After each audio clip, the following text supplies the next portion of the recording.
Alors, le serpent d'airain. D'abord, on va dans Nombre chapitre 21,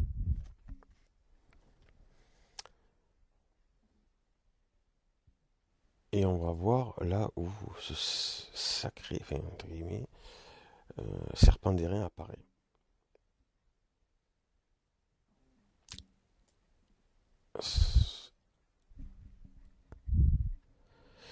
Le peuple, alors c'est nombre 21. Nombre, selon la tradition chrétienne,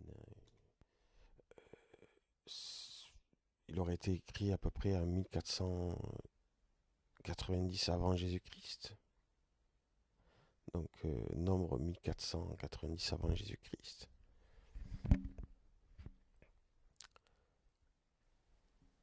Euh, le peuple, donc nombre 21, verset 4. Le peuple s'impatienta en route et parla contre Dieu. C'est la raison du serpent d'airain, euh, principale du serpent d'airain quelque part, et parla contre Dieu et contre Moïse. Deux points.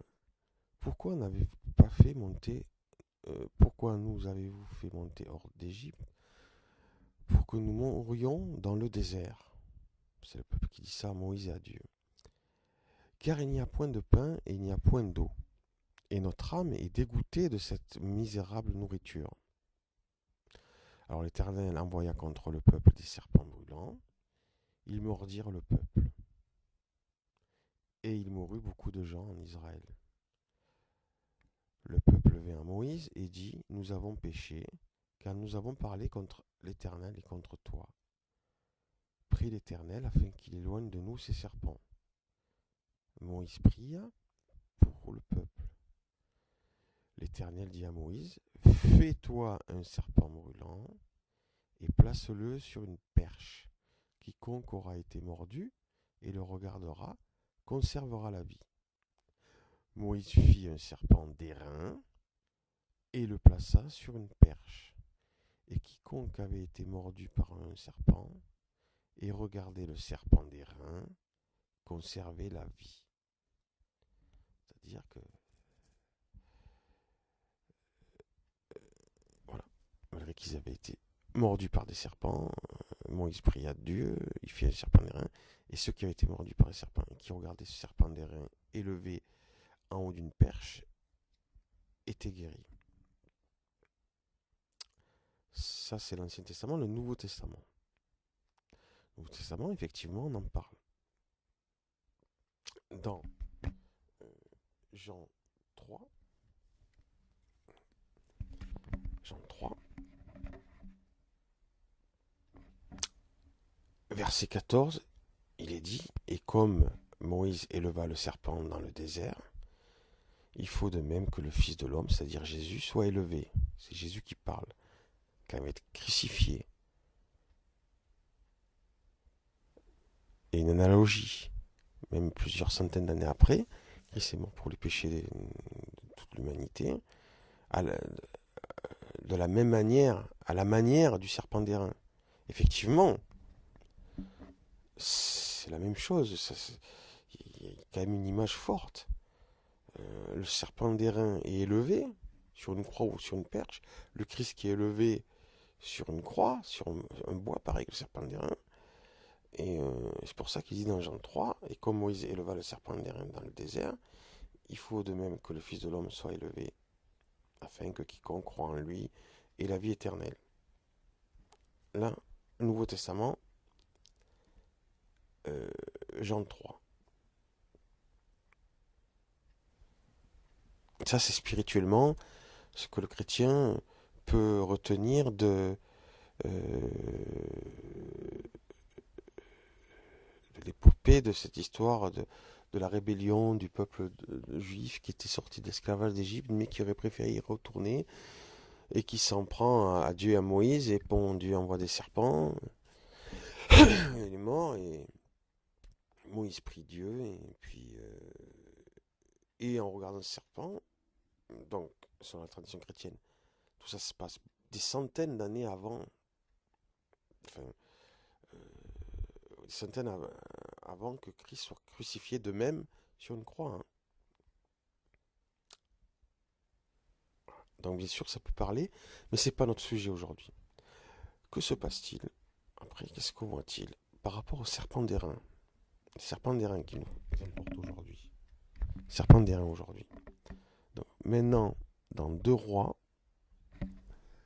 chapitre 18. 2 Rois, chapitre 18. Bon, ça c'est... J'ai payé que pour la Bible, hein, ce site, pas pour le reste. J'ai donné un don parce que assez pratique. Alors, serpent d'airain, que voit-on à 2 Rois, chapitre 18?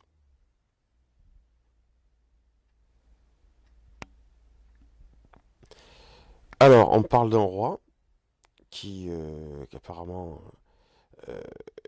était droit aux yeux de l'Éternel, entièrement comme avait fait David, son père. Et on voit dans le verset 4 que ce roi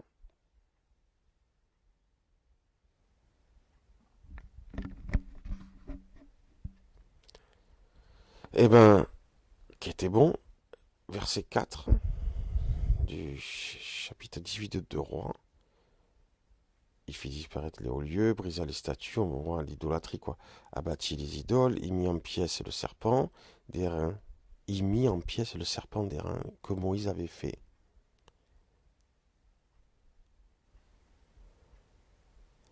Ça veut dire que le peuple hébreu, et là on est dans 2 Rois, c'est daté dans la tradition chrétienne à 896 avant Jésus-Christ à peu près. Donc ça fait quasiment exactement 500 ans après un nombre qu'on a vu tout à l'heure. Donc nombre 1500 ans à peu près avant Jésus-Christ. Et 2 Rois à peu près 900 ans avant Jésus-Christ. Donc cette histoire de 2 Rois, c'est 600 ans environ après l'histoire du peuple hébreu qui se révolte contre Dieu et Moïse, qui se fait mordre par des serpents, et que le serpent d'airain, s'il le regardait qui était étendu sur une perche, ben, les sauvait, les guérissait. Donc, qu'est-ce qu'on se raconte? Que 600 ans après, dans 2 Rois, eh bien, le peuple hébreu, ayant peut-être besoin de se rattacher à quelque chose, plus qu'à Dieu, ou à son esprit, je sais pas, c'est pas le sujet là. Ben, 600 ans après, avait gardé précieusement ce serpent d'airain qui avait une utilité à 600 ans avant et l'ont utilisé comme une idole.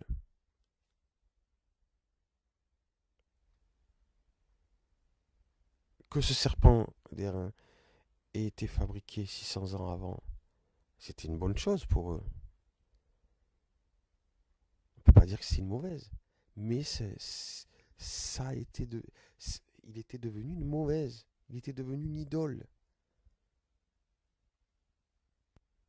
Et donc, ce bon roi que Dieu a prouvé, euh, Dieu lui a demandé, ce roi, ou puisqu'il faisait le bien instinctivement, ce roi a dû détruire le serpent d'airain qui avait été bon pour le peuple hébreu avant, et qui était devenu une abomination. Ça veut dire quoi? Que déjà, c'est pas parce que quelque chose est miraculeux qui est sacré. Le serpent d'airain avait été miraculeux. Ah ben oui, quand les gens le regardaient, et euh, ils étaient guéris, donc c'était miraculeux. Ça montre que le miraculeux n'est pas sacré pour Dieu. Donc c'est pas parce qu'on est croyant et que euh, qu'on doit croire que pour Dieu, le Dieu chrétien, le Dieu d'amour bien sûr, hein, qui a donné son Fils pour que tous les hommes soient sauvés, même si le Fils il avait le choix de pas d'obéir à son père, parce qu'il y a d'autres versets qui disent aussi qu'il s'est donné lui-même, donc il n'était pas forcé par son père, Christ, d'aller sur la croix. Et ben, ce Dieu-là ne sacralise absolument pas quelque manifestation miraculeuse qui soit. Et ne veut pas que les êtres humains recherchent le miracle eux-mêmes. Il y a un verset qui l'explique très bien dans le Nouveau Testament, qui le montre bien, et on le voit là aussi. Donc, il y a quelque chose de bon, qui était même miraculeux, mais c'est parce que... mais qui était là pour pallier un manquement humain. Mais Dieu veut plutôt que les êtres humains soient bons les uns les autres. Il suffit de lire les uns envers les autres. Ce que dit le Nouveau Testament, bon, il suffit de le lire consciencieusement. C'est ça le miraculeux, c'est quand les êtres humains... Enfin, il suffit de lire le Nouveau Testament comme il faut. Et tout miracle est là pour arriver à ça, bien entendu. Alors je sais pas si je suis humaniste, certains chrétiens qui pourraient dire ça parce que je dis ça, mais je dis vous êtes pervers par contre, vous. Vous êtes ni humaniste ni chrétien. Si ça vous gêne ce que je viens de dire là, vous n'avez pas lu la Bible, vous avez fait semblant. Vous n'avez pas médité.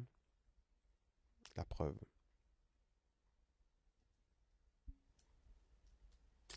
Vous êtes comme ces gens-là, certainement, je pense, qui ont fait du serpent d'airain une idole. Alors,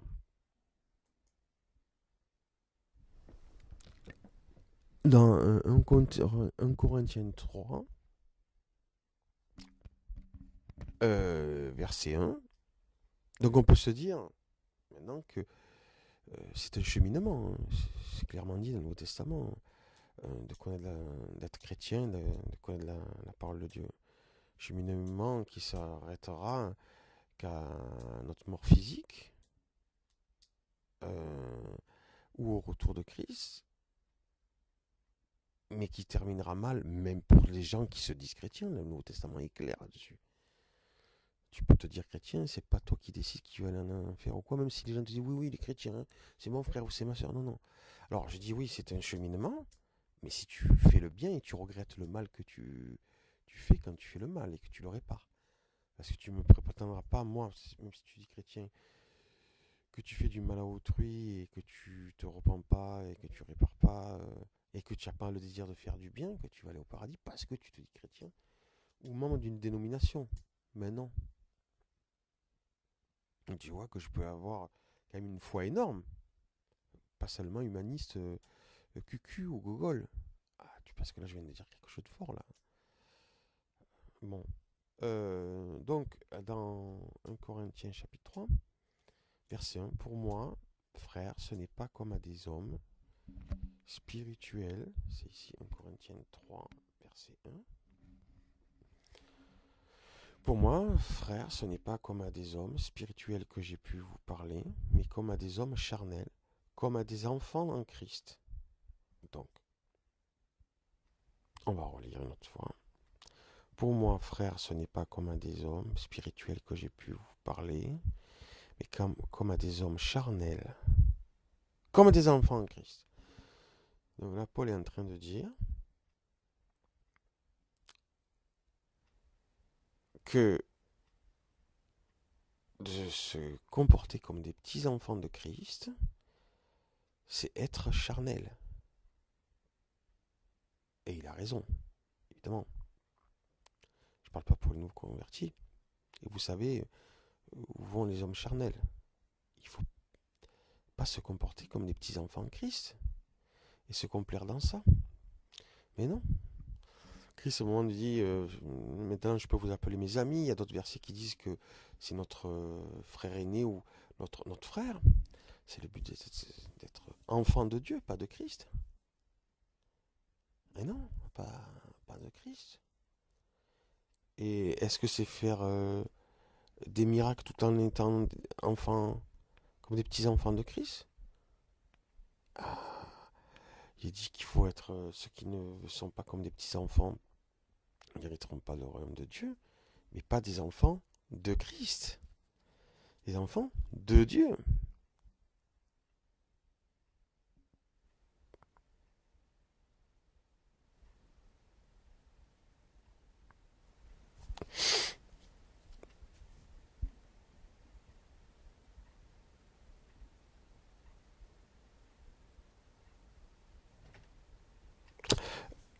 Christ est la porte, le chemin est la porte, mais pas la maison. La maison, c'est Dieu. Et c'est lui qui décide qui rentre ou pas chez lui. Il décide, pour être plus clair, qui sont ses enfants ou pas. Les enfants spirituels, si tu veux. Voilà.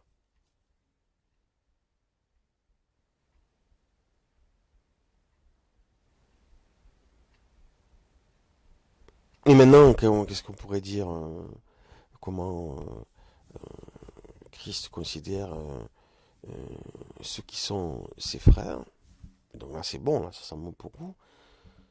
Eh ben, on, on va voir maintenant dans Matthieu 25, chapitre 25, verset 40. C'est Jésus qui parle, je ne vais pas tout lire pour être.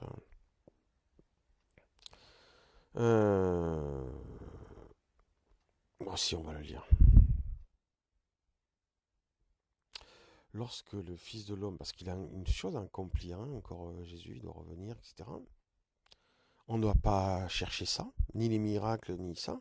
C'est de bien se comporter, bien entendu. C'est son travail à lui quand il reviendra.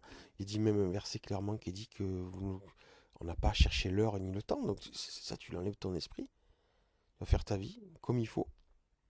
Enfin, en tout cas, comme il faut pour le chrétien, c'est quand on tombe, on répare comme il faut, même un peu plus si on est vraiment. Et puis officiellement, avec contrition et de manière réelle, on se repent, etc. Quand je dis comme il faut, je dis pas hein, sans faire d'erreur, sans en prétendant être parfait. Voilà.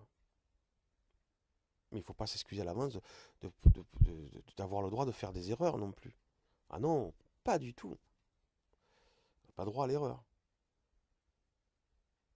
Mais on a la foi, et on connaît le cœur de Dieu, qui fait que si on se repent totalement, et même envers autrui, pas que devant Dieu, bien entendu, les chrétiens là, qui n'ont pas bien compris, et qu'on rembourse comme il faut, ben,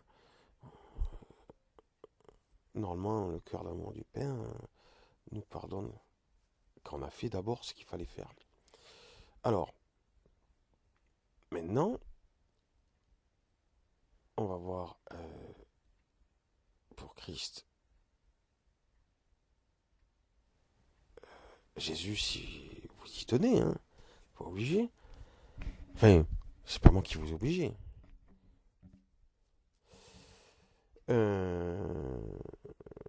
Donc, Matthieu 25, verset 31. Que dit Jésus, quelque part, sur ceux qui considèrent, qui pourra considérer ses frères comme ses frères. Ah, c'est le but, hein, c'est pas qu'on soit les petits-enfants de. On l'a vu tout à l'heure, hein, qu'on soit ses petits-enfants. Hein. Ah non, ça c'est charnel, ça. Je pensais comme ça. Alors, que nous dit Jésus de comment il pourra considérer les autres êtres humains comme ses frères et ses sœurs, enfin ses frères. Alors, verset 31, Matthieu 25. Lorsque le Fils de l'homme viendra dans sa gloire, avec tous les anges, il s'assiera sur le trône de sa gloire. Toutes les nations seront assemblées devant lui. Il séparera les uns d'avec les autres. Ah. Comme le berger sépare les brebis d'avec les boucs. Et il mettra les brebis à sa droite et les boucs à sa gauche. Alors le roi dira à ceux qui seront à sa droite, venez, vous qui êtes bénis de mon Père, Prenez possession du royaume qui vous a été préparé dès la fondation du monde, car j'ai eu faim et vous m'avez donné à manger. J'ai eu soif et vous m'avez donné à boire. J'étais étranger et vous m'avez recueilli. J'étais nu et vous m'avez vêtu. J'étais malade et vous m'avez visité. J'étais en prison et vous êtes venu vers moi. Vous êtes venu vers moi. Les justes lui répondront, Seigneur, quand avons-nous vu avoir faim et t'avons-nous donné à manger, ou avoir soif et t'avons-nous donné à boire? Quand avons-nous vu étranger et t'avons-nous recueilli, ou nu, ou t'avons-nous vêtu? Quand avons-nous vu malade ou en prison et sommes-nous allés vers toi? Verset 40. Et le roi leur répondra, je vous le dis en vérité, toutes les fois que vous avez fait ces choses à l'un de ces petits de mes frères, c'est pas que les enfants, petits, c'est à moi que vous, le mot petit là ne veut pas dire qu'enfant, c'est à moi que vous les avez faites. Ensuite, il dira, alors je répète la question, mais quand nous t'avons fait ça? Alors, verset 40, il leur répondra, je vous le dis en vérité, toutes les fois que vous avez fait ces choses à l'un de ces plus petits de mes frères, c'est à moi que vous les avez faites. Ensuite, il dira à ceux qui seront à sa gauche, retirez-vous de moi, maudits, allez dans le feu éternel qui a été préparé pour le diable et pour ses anges. Car j'ai eu faim et vous ne m'avez pas donné à manger. J'ai eu soif et vous ne m'avez pas donné à boire. J'étais étranger et vous ne m'avez pas recueilli. J'étais nu et vous ne m'avez pas vêtu. J'étais malade et en prison et vous ne m'avez pas visité. Ils répondirent aussi, Seigneur, quand avons-nous vu ayant faim et ayant soif ou étranger ou nu ou malade ou en prison et ne t'avons-nous pas assisté?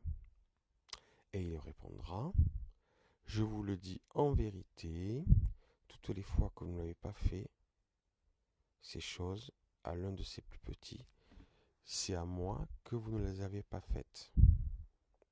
Voilà. Et ceux-ci iront au châtiment éternel, mais les justes à la vie éternelle.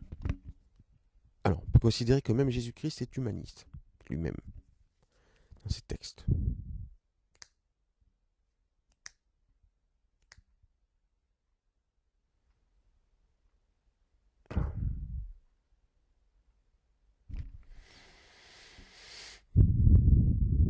Et bon, on pourrait finir en parlant de versets qui se reviennent de manière exacte dans l'Ancien et le Nouveau Testament, où il écrit que quelque part, vous cherchez vous-même, vous avez le site là où vous le voyez, vous tapez le mot miséricorde et vous trouvez le verset. Qui fait, mais que Dieu fera miséricorde à qui a fait miséricorde. Et que la miséricorde triomphe du jugement. C'est-à-dire celui qui ne fait pas miséricorde, Dieu ne lui fera pas miséricorde. Voilà. Même dans le Nouveau Testament. Voilà.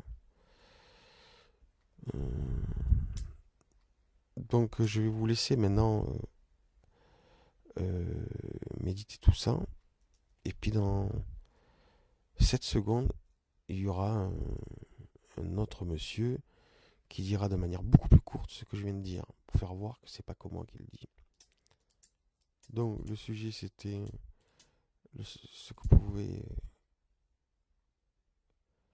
nous enseigner le serpent des reins sur la vraie foi qu'attend Dieu de ses enfants et qu'a démontré Christ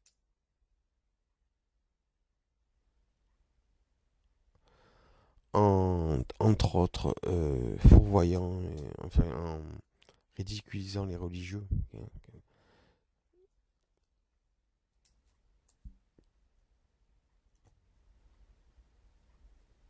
Entre autres, ce qu'il a fait, ce Jésus-Christ, qui a été sur terre. Alors dans cette seconde,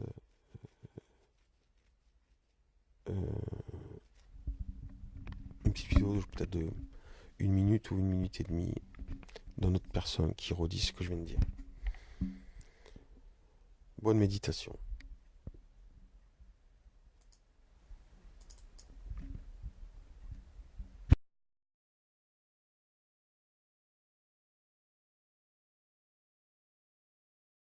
Le serpent d'airain fabriqué par Moïse l'avait été sur l'ordre de Dieu, n'oublions pas, et avait servi à des milliers de personnes. C'était un don divin que le Seigneur allait évoquer dans son mémorable entretien avec Nicodème, dans l'évangile de Jean chapitre 3. Ce serpent de cuivre, les Israélites l'avaient pieusement conservé pendant des siècles. Savez-vous ce qu'en fit le bon roi Ézéchias? Écoutez, je lis. Il mit en pièces le serpent d'airain que Moïse avait fait, car les enfants d'Israël avaient jusqu'alors brûlé des parfums devant lui. C'était pourtant le même serpent qu'autrefois. Ce n'était pas une copie truquée, une imitation du vrai. Contrairement au parler en langue actuelle, c'était le vrai, le bon, l'original. L'usage initial, qui consistait à le regarder, s'était même étoffé et enrichi avec le temps. Sous le couvert de l'attachement à Dieu, il avait fini par prendre la place de Dieu et était devenu une idole comme les autres. On peut être sûr que celui qui a dénoncé l'usage falsifié et périmé du serpent n'a pas fait l'unanimité autour de lui.